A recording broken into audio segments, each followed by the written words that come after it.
tal? Mi nombre es Luisa, bienvenidos al taller de Mujeres Artistas, Presencia, Vida y Obra. El día de hoy vamos a hablar de la gran actriz Lupe Vélez. Es reconocida en Hollywood, muchos la bautizaron con sobrenombres como Whoopi Lupe o como la Pantera Mexicana, también la conocían como la Chinampina. Pero antes de hablar meramente de Guadalupe Vélez o de Lupe Vélez y de algunas cosas acerca de su carrera y de su vida, me gustaría hablar un poco acerca de la industria del cine. La industria del cine, como todos conocemos, o la industria cinematográfica, nació o tuvo sus primeros pasos en 1895 en Francia. Bueno, todos sabemos que los hermanos Lumière son los inventores de este gran aparato conocido como el cinematógrafo. Sin embargo, ellos originalmente querían hacer este aparato únicamente para registrar, nada más. De hecho, las primeras personas que tuvieron acercamiento al cinematógrafo decían que pues no iba a pasar nada más con él, que era más bien como un juguete para niños. Los hermanos Lumière se incluían entre esas personas, tan así que después ellos pues no se dedicaron a la industria del cine como tal, sino más bien siguieron con otras cosas. Sin embargo, no fue así. Todos hemos escuchado la historia de las primeras grabaciones, de cómo la gente se impresionó tanto al ver, por ejemplo, esta imagen de la locomotora al pasar o de la locomotora al llegar. Cuenta la historia que inclusive los primeros que vieron esa imagen, cuando vieron o veían que se acercaba la locomotora, salían corriendo o se aventaban al piso pensando que quizás se saldría de la pantalla o algo así. Para nosotros actualmente es complicado quizá impresionarnos de esa manera. Bueno, si pensamos que tenemos, no sé, ya no hay que ir al cine siquiera, ¿no? En nuestra propia casa podemos tener cine en 3D, la calidad del sonido de manera amplia o, bueno, algunos conciertos inclusive en 360. Sin embargo, y afortunadamente hubo varios pioneros que decidieron que no iba a ser así, que no solamente se iba a hacer una cuestión de registro, sino que se podía manipular una historia, se podía armar una historia, se podía proyectar, se podía transmitir. Entonces, bueno, tenemos por ejemplo a la primera directora de cine, que es de apellido Guy, que hizo precisamente la primera producción cinematográfica, por llamarla así, que bueno, tiene una duración de 1 minuto. Pero bueno, la industria creció y no solamente se convirtió en algo que llamara mucho la atención, sino que se creó todo un mundo alrededor de esa industria. Comenzó primero con el cine mudo, porque bueno, también la tecnología ameritaba que únicamente se hiciera de esa manera, pero eso duró muy poquito. La historia del cine es una historia del cine que avanza muy rápido, tiene que ver con las revoluciones industriales y con la cuestión tecnológica, por supuesto. David Griffith reúne, sobre todo por primera vez, ya un sistema de producción y hace su primera película en 1915. Y bueno, ahí empieza, ¿no?, toda la fantasía de lo que hasta hoy es el mundo hollywoodense. Hay mucho que se podría decir acerca de Hollywood, ¿no?, de toda esta industria. Mucha gente que a partir de ahí quiso ser actor, quiso ser actriz, pero no nada más se crea esa industria con actores y actrices, también necesitas productores, necesitas fotógrafos, necesitas inclusive iluminadores.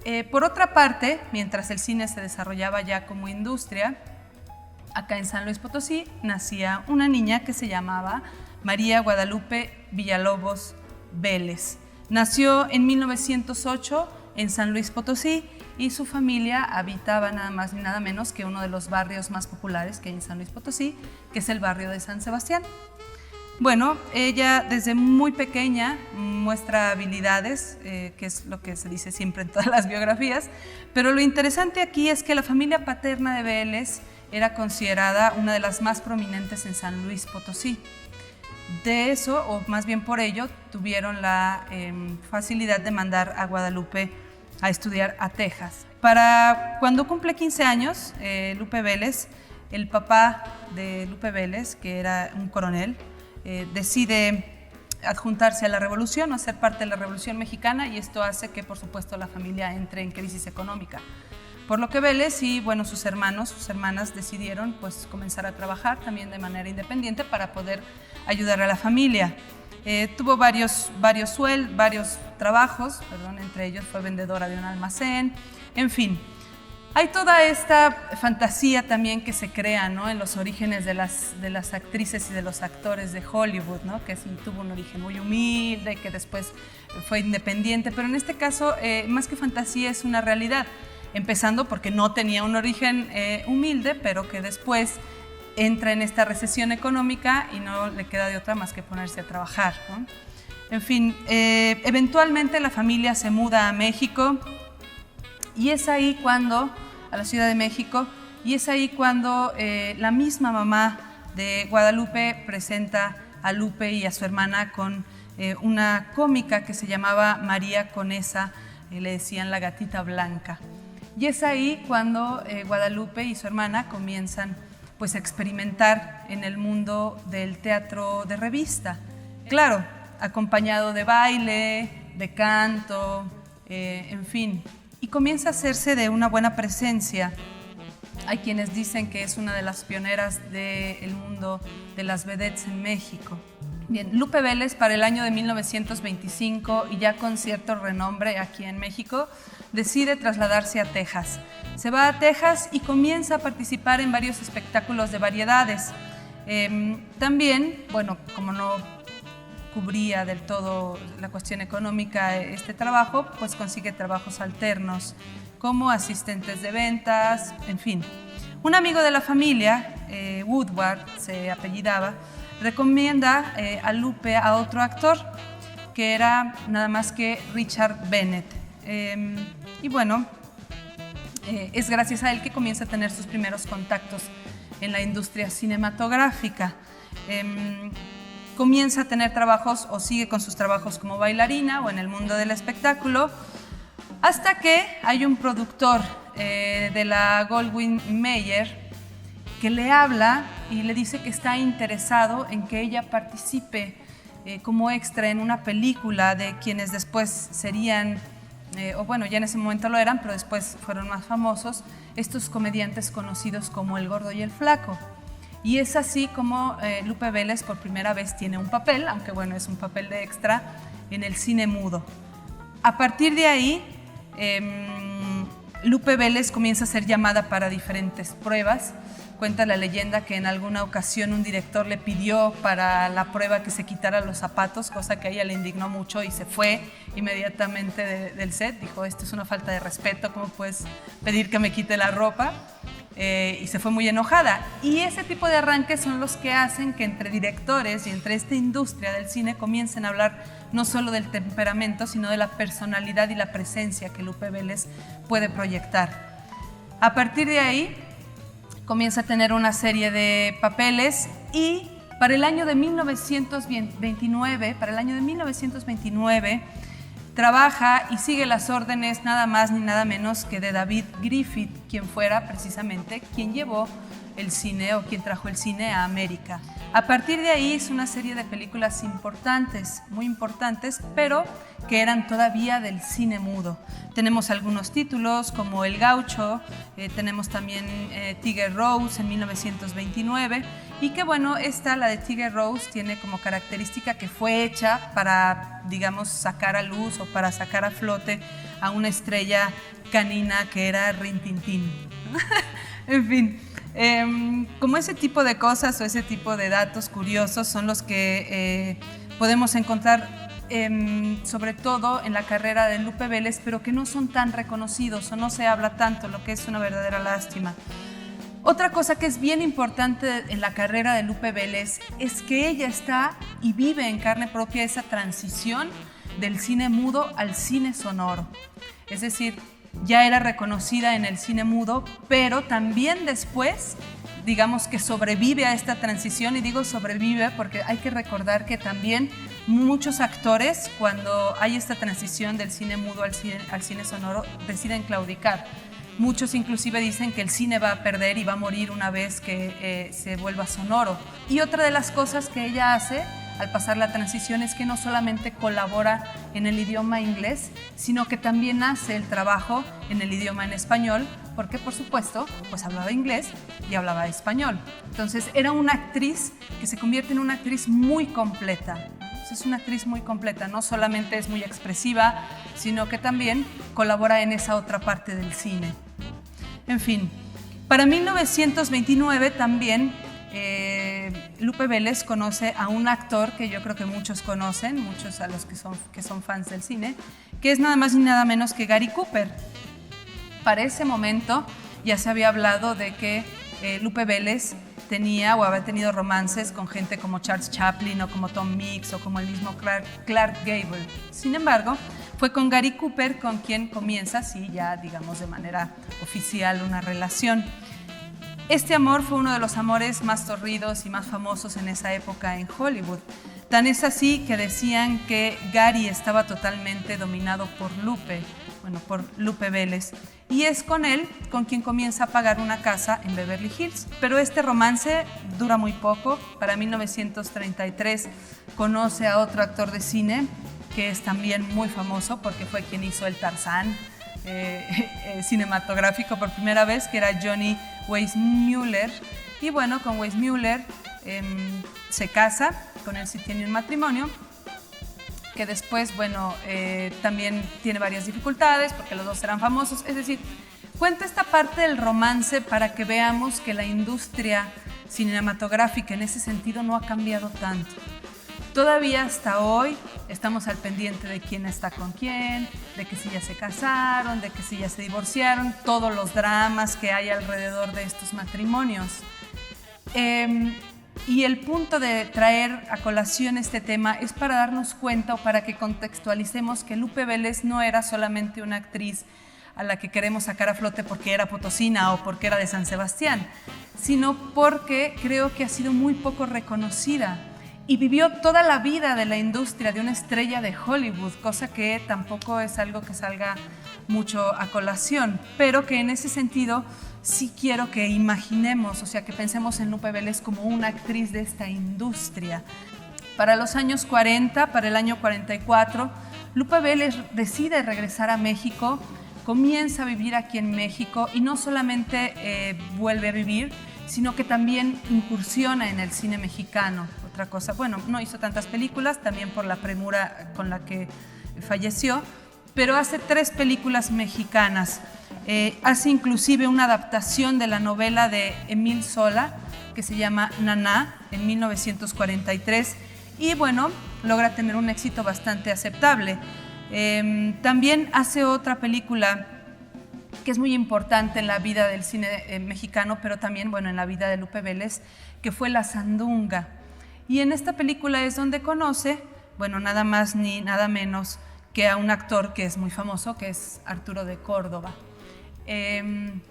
Voy a volver un poco en un rato más acerca de este romance porque tiene mucho que ver con los finales de los días de Lupe Vélez. Sin embargo, comienza un tórrido romance con Arturo de Córdoba, con quien a su vez pues él estaba casado en ese momento con otra actriz, pero cuentan que Lupe Vélez perdió tanto la cabeza por ese romance que inclusive le pide a Arturo de Córdoba que deje a la esposa, cosa que él no hace, y esto la lleva a ella a un grado de ansiedad y de locura, por la que comienza a refugiarse en algunas pastillas o en algunos medicamentos, ¿no?, para combatir esta ansiedad y esta situación.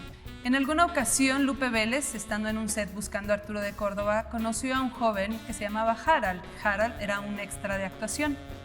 Y bueno, se prendó de él, inclusive se prometieron en el matrimonio. Sin embargo, cuando estaban casi a punto de poner fecha o de casarse, Lupe Vélez se enteró que Harald estaba ya en promesa de matrimonio con otra chica. Y esa otra chica, que era actriz también, decidió demandarlo. Por lo que Vélez se decepcionó muchísimo de Harald. Se dio cuenta de que Harald Ramón, como se apellidaba, pues no era este joven inexperto como decía, tan inexperto como decía. Y también se decía que este joven pues se había acercado a ella sobre todo para poderle dar un plus a su carrera como actor. Al final de cuentas se separa de él para darse cuenta de que estaba embarazada. Tiempo después hace un acuerdo, o cuenta la leyenda que hace un acuerdo con su hermana Josefina, a quien le pide que pues tenga o que adopte al bebé de manera legal, a lo que su hermana Josefina por supuesto que acepta. Por otro lado, o mientras tanto, la carrera de Lupe Vélez seguía en ascenso. había regresado a Estados Unidos y había comenzado a hacer estas películas que eran en serie, es decir, la primera parte, segunda parte, en fin, siendo ella la protagonista principal. Parte de estas películas tenían como temática, por ejemplo, la esposa mexicana o la esposa latina que se había casado con el marido que era extremadamente norteamericano y que tenía sus usos y sus costumbres, y entonces de cómo pasaban esas cosas chuscas o esas cosas curiosas entre este matrimonio. Esa era la tendencia que se tenía en cuanto a las últimas películas que hace Lupe Vélez en Norteamérica. Con algunos meses de embarazo, decide hacer una cena en su casa con algunos de sus amigos de la industria.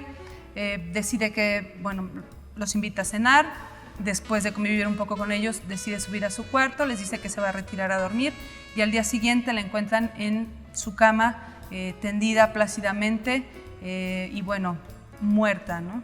Es de esta manera que se acaba la vida de Lupe Vélez, pero que deja un legado cinematográfico muy importante. Ahora, hay muchos mitos, por supuesto, como toda buena estrella de Hollywood, acerca de Lupe Vélez. Hay quienes dicen que se suicidó accidentalmente, o más bien que tuvo una muerte accidental por tomar estos barbitúricos o tomar estas pastillas. Sin embargo, la versión oficial es que la encontraron tendida en su lecho de muerte y totalmente ataviada, como si ella hubiera preparado el haberse muerto de esta manera. Para que nos demos idea un poco acerca de la grandeza o de la importancia que tuvo Lupe Vélez en el cine, vamos a hablar también de qué pasaba en ese otro lado. Por el lado de Hollywood tenemos a Lupe Vélez, pero en la época también estaba Dolores del Río. Se cuenta que, por supuesto, tenían sus diferencias que no se podían ver. Decían que Lupe Vélez le decía a Dolores del Río ave de mal agüero. En fin, cuando entrevistan a Lupe Vélez, ella menciona lo siguiente, y cito: ¿a qué le atribuyo mi éxito? Creo simplemente que soy diferente. Yo no soy hermosa, pero tengo unos ojos preciosos y sé exactamente qué hacer con ellos. A pesar de que el público cree que soy una chica muy salvaje, yo realmente no lo soy. Solo soy yo, Lupe Vélez. Lupe simple y natural. Si soy feliz, yo bailo y canto y actúo como una niña. Y si algo me irrita, yo grito y sollozo. Alguien llamó a eso personalidad. Personalidad es nada más que estar con otras personas siendo tú. Si tratara de parecerme y actuar como otras actrices, que son dramáticas, que son aristócratas, que son dulces, que son gentiles, yo no sería nada más que una imitación. Es por eso que solo quiero ser yo misma. Lupe Vélez. Al final, Lupe Vélez hizo 44 películas en Hollywood y 3 películas en México. Y bueno, se le ha dado ciertos reconocimientos. Por ejemplo, ha aparecido en capítulos de Los Simpson. La han mencionado también. Andy Warhol hizo cortos basados en su vida. O bueno, aquí en mismo San Luis Potosí en el 2017 develaron su busto aquí en el Jardín de San Sebastián, que pueden ir a ver. Tenemos nada más ni nada menos que una actriz 100% hollywoodense y bueno, con su porcentaje potosino. Para finalizar voy a hacer una cita de una mujer. Ella mencionó lo siguiente: mi madre trabajaba en los estudios de la RKO y a veces me llevaba con ella. Allí vi por primera vez a Lupe Vélez, una actriz mexicana que causaba furor y cuyo aspecto físico y personalidad me fascinaron. Entonces mi sueño era ser, algún día, alguien como ella. Esto dicho por Marilyn Monroe. Bueno, espero que les haya gustado este clip. Investiguen más, hay muchas películas, las películas de Lupe Vélez las pueden buscar inclusive en internet y ahí están de manera gratuita. Y bueno, ahora es un buen momento para ver varias de estas películas. Véanlas, son maravillosas y bueno, van a encontrar también todos estos chismes muy a lo Hollywood, ¿no? Se cuenta también que una de las causas por las que se suicidó, por las que se quitó la vida, es porque encontró a Arturo de Córdoba, con quien fuera pues su prometido, o sea, el prometido de ella en ese momento. Dicen que le costaba mucho, entre otras cosas, tratar con la bisexualidad de Arturo de Córdoba, ¿no? En fin, hay muchas teorías. Como buena estrella de Hollywood va a haber un montón de teorías acerca de su muerte. Sin embargo, lo importante es reconocerla como parte de este cine y de la historia del cine del mundo y, bueno, sobre todo del cine mexicano. Para finalizar, también les voy a recomendar el libro de hoy. El libro de hoy se llama, bueno, es de Remedios Varo y se llama Cartas, Sueños y otros textos, y es una recopilación de esta gran artista, una recopilación de algunos guiones y de algunas cartas que le gustaba escribir, bueno, sobre todo a psiquiatras, y mandarles de manera anónima. Entonces, ojalá ahí lo puedan leer. Está muy bueno y creo que también encuentran su versión en electrónico. En fin, recuerden visitarnos en las redes de Cultura de San Luis Potosí. En Facebook estamos como Cultura San Luis Potosí, en Instagram como San Luis Cultura y en Twitter como Cultura San Luis P. Esperamos sus comentarios y nos vemos hasta el próximo clip.